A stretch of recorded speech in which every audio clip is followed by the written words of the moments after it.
आत्म शुद्धि का आज छठा सूत्र मैं आपको सुना रहा हूँ।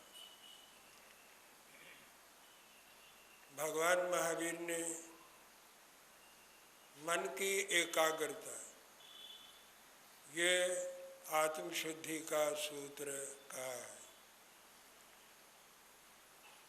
मन क्या है इसे समझना बहुत ज़रूरी है। हर व्यक्ति मन से परेशान है। सारी दुनिया को वो जीत लेता है, लेकिन अपने मन के ऊपर उसका कोई नियंत्रण नहीं रहता। इसका मतलब ये है कि मन बलवान है, शक्तिशाली है। मन का स्वरूप क्या है इसे समझ करके ही इसका निग्रह नियंत्रण किया जा सकता है। जिसके द्वारा मनन किया जाता है, चिंतन किया जाता है और जहाँ शुभ अशुभ भाव समय समय पर उत्पन्न होते रहते हैं, उस को मन कहा गया है। जैन धर्म ने मन को इंद्रिय कहा है। ये इंटरनल सेंस है, आभ्यंतरिक इंद्रिय है।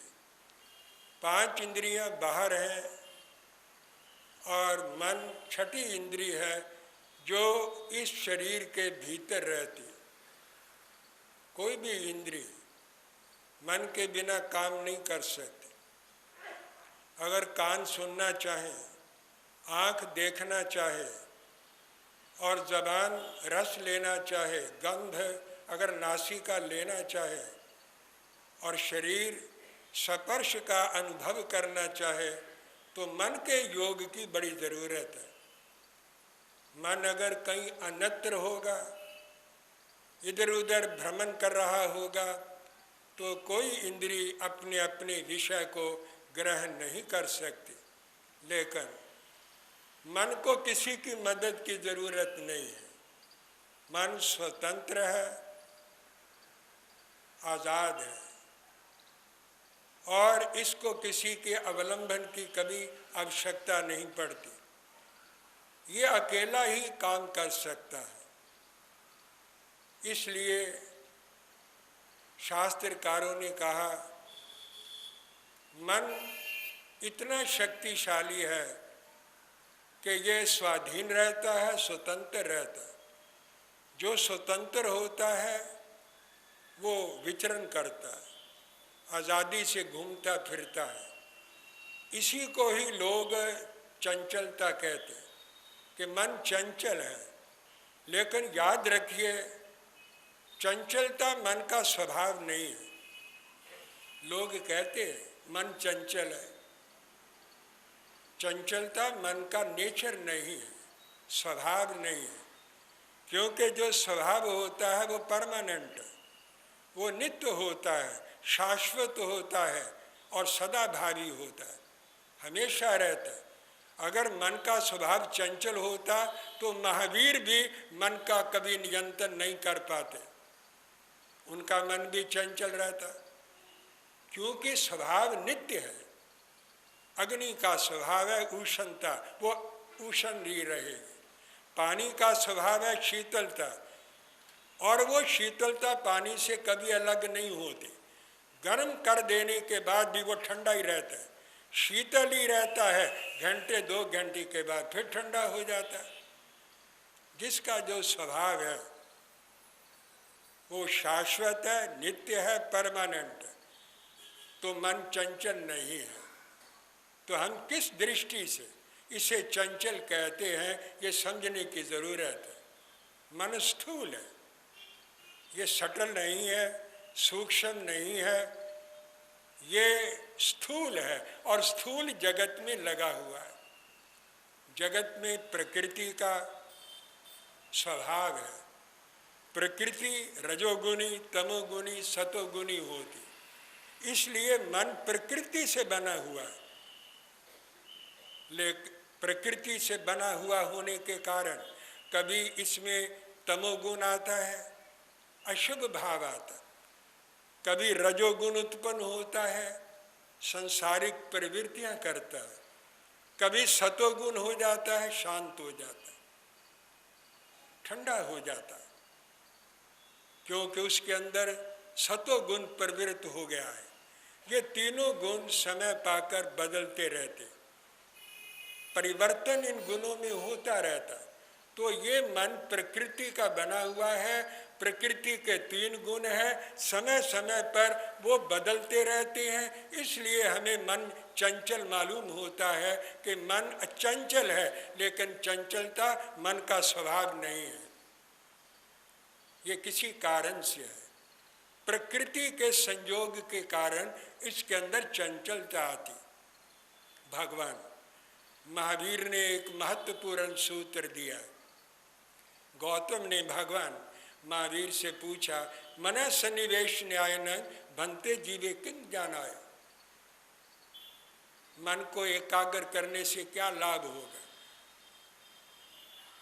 एकाग्र करने का मतलब ये है कि ये बाहर जाता है, बाहर से इसे रोकना, यही एकाग्र करना है। ये बाहर भटकता है और इसकी बाहर की भटकन को अंदर ले जाने का नाम ही एकाग्रता है, संयम है, नियंत्रण है, और इसको एक विषय के अंदर केंद्रित करना है। तो ये हो सकता है, संभव है। संभव इसलिए है कि चंचलता इसका स्वभाव नहीं है, वो प्रकृति का स्वभाव है। तो मन सन्निवेश न्याय नहीं बनते जीवे किंग जानाय। प्रभु, मन को एकाग्र कर लेने से क्या होता है? भगवान कहते हैं, गोयम चित्त निरोहं जनाय, चित्त का निरोध हो जाता। चित्त क्या है? चिंतिज्जयी इति चित्तम, जिसके द्वारा चिंतन किया जाता है, मनन किया जाता है, उसको चित्त कहते हैं। और चित्त का निरोध कर लेना योग है। पतंजलि ने चित्त निरोध, योगश्चित्त वृत्ति निरोधा, चित्त की वृत्तियों को रोक लेने का नाम योग है। आपके मन में वृत्तियां उठती है, जैसे नदी के पानी के अंदर लहरें उठती है, इसी प्रकार मन की नदी के अंदर वृत्तियों की लहरें उठती रहती हैं प्रकृति के कारण, और वो हमको चंचलता के रूप में मालूम होती है। जब वो वृत्तियां उठनी बंद हो जाती हैं, हम उन वृत्तियों का निरोध कर लेते हैं, तो मन शांत हो जाता है। ये मन का निग्रह है।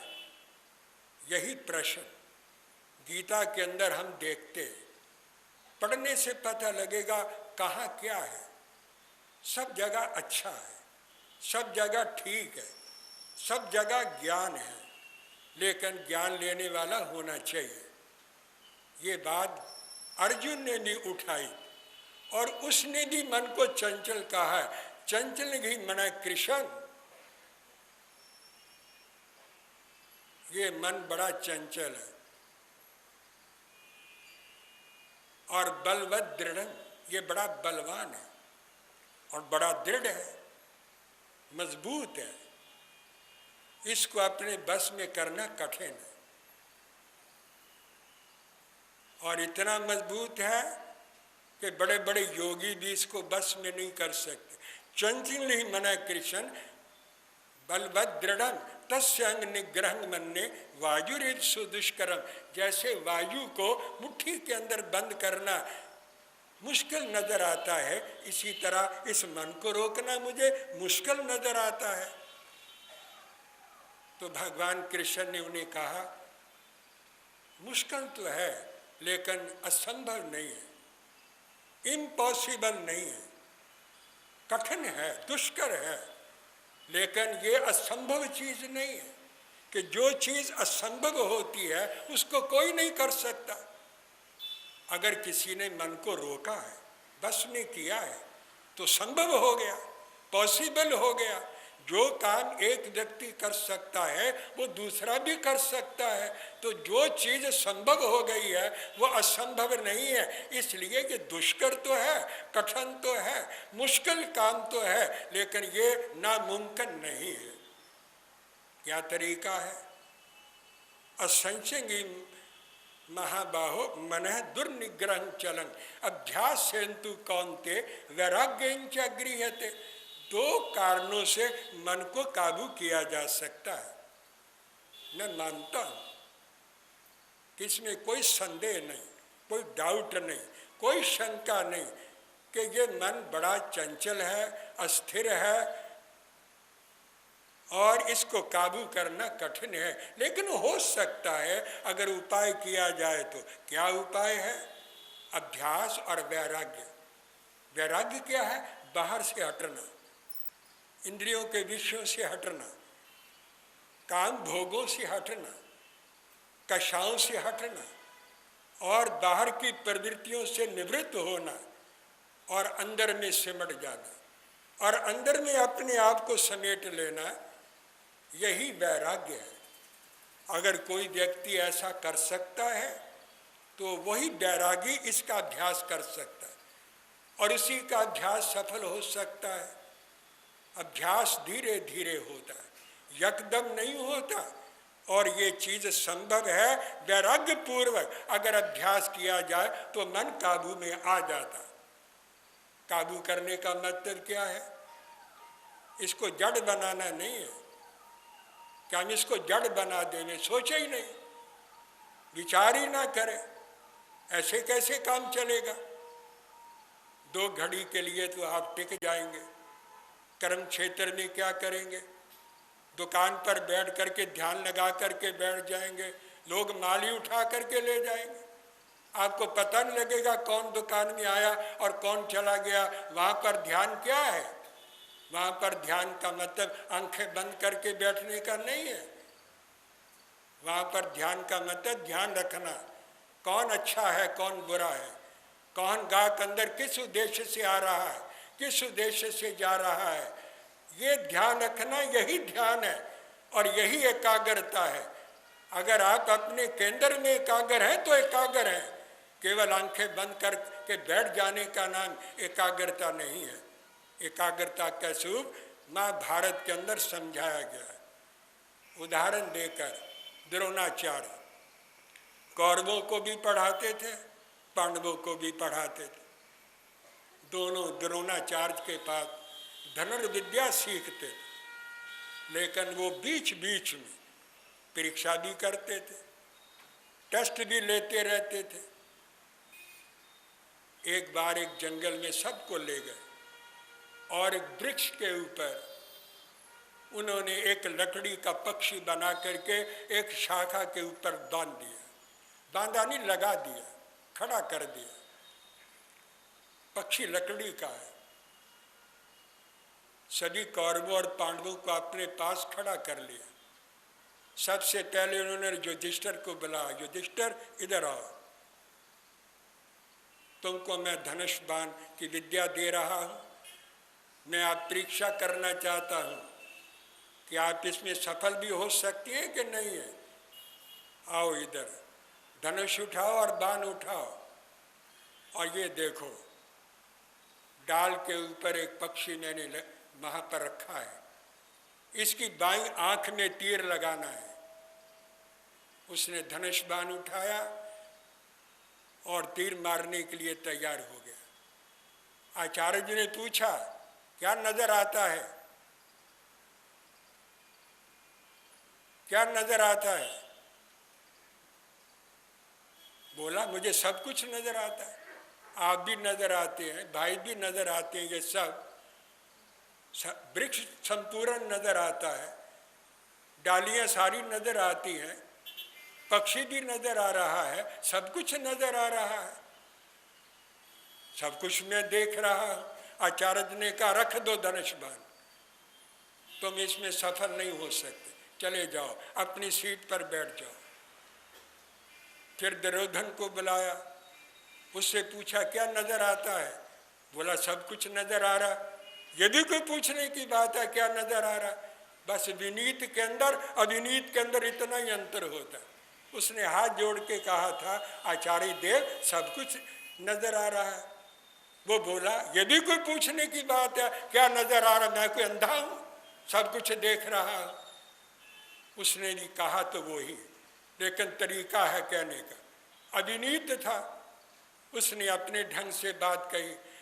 और सबको बुला करके आचार्य ने कहा कि इसकी बाईं आंख में तीर लगाना है, लगा सकते हो? हाँ लगा सकते हैं। सब तैयार हो गए और आचार्य का एक ही प्रश्न था, क्या नजर आता है? सब ने लगभग एक ही बात कही, लेकिन सबसे अंत में अर्जुन को बुलाया। अर्जुन, तुम इसकी बाईं आंख में बाण लगा सकते हो? आपकी कृपा होगी, आशीर्वाद होगा तो मैं ये काम जरूर कर सकूंगा। तैयार हो गया, खड़ा हो गया। आचार्य ने यही प्रश्न उनसे किया, क्या नजर आता है? ये भाई तुम्हारे खड़े नजर आते? बोला ये क्षमा करना, इस वक्त ये सारे भाई नजर नहीं आते। मैं नजर आता हूं, माफ करेंगे। इस वेला में, इस समय तो मुझे आप भी नजर नहीं आ रहा। फिर क्या वृक्ष नजर आ रहा कि मैं वृक्ष भी नहीं देख रहा? क्या डालियां नजर आ रही हैं? मुझे सारी डालियां नजर नहीं आ रही। एक डाली नजर आ रही है जिस पर पक्षी है, और फिर उस डाली के ऊपर भी मेरा मन उस पक्षी के अंदर है। पक्षी के अंदर भी मैं आंख को देख रहा हूं, पक्षी भी मुझे नजर नहीं आ रहा। बता सकते हो पक्षी किस रंग का है?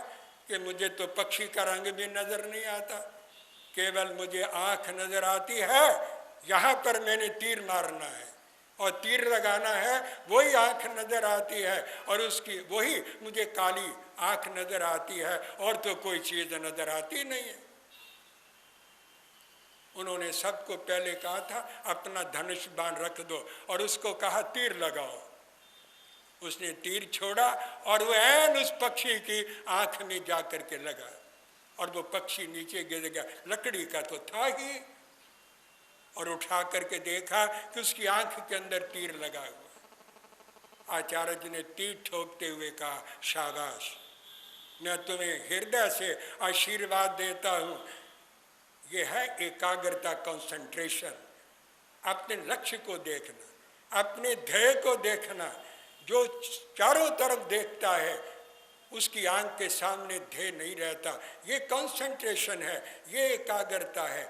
और चारों ओर से मन को हटा करके एक केंद्र के अंदर उसे नियंत्रण करना, यही कंसंट्रेशन है और ये एकाग्रता है। इस एकाग्रता के बिना ध्यान नहीं लग सकता, योग नहीं हो सकता, आत्मा के अंदर व्यक्ति प्रवेश नहीं कर सकता।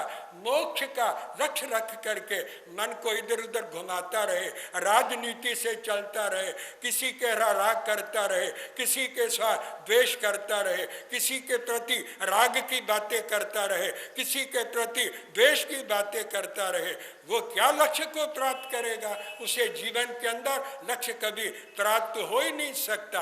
लक्ष्य को प्राप्त करने के लिए ये रागात्मक और द्वेषात्मक जो प्रकृति जन्य जो वृत्तियां हैं मन के अंदर उठती हैं, इन वृत्तियों को रोकने का नाम एकाग्रता है। और ये एकाग्रता जो संपन्न कर लेता है, साध लेता है, वो मोक्ष की साधना में सफल होता है। एक को साधे सब सद, सब साधे सब जाए। जो तू सींचे मूल को, फूले फले आघाए। पत्ती पत्ती को पानी देने से वृक्ष हरा नहीं होता। जड़ में पानी दिया जाए तो जड़ में दिया हुआ पानी प्रत्येक डाली को पहुंच जाता है, पत्तियों को भी पहुंच जाता है, फल को भी पहुंच जाता है, रस तक चला जाता है। मूल को सींचना चाहिए। पत्तियों पर डाली डाली को पानी देने से वृक्ष कोई हरा होता है। तो जड़ क्या है? ये मन जड़ है।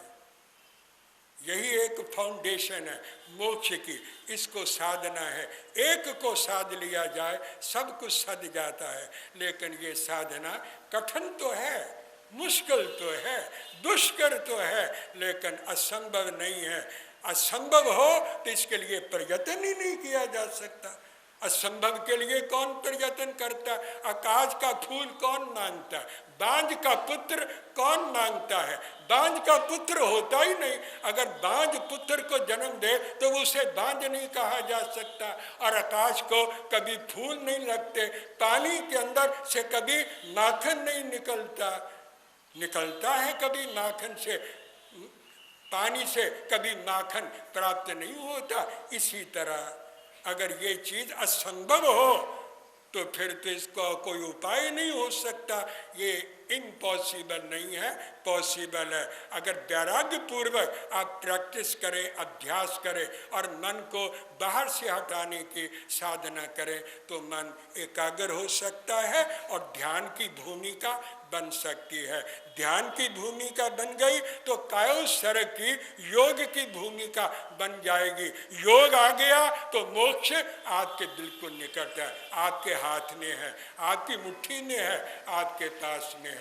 और क्या है? केवल मन को एकाग्र करने की ज़रूरत है। मैं और समय आपका नहीं लेता।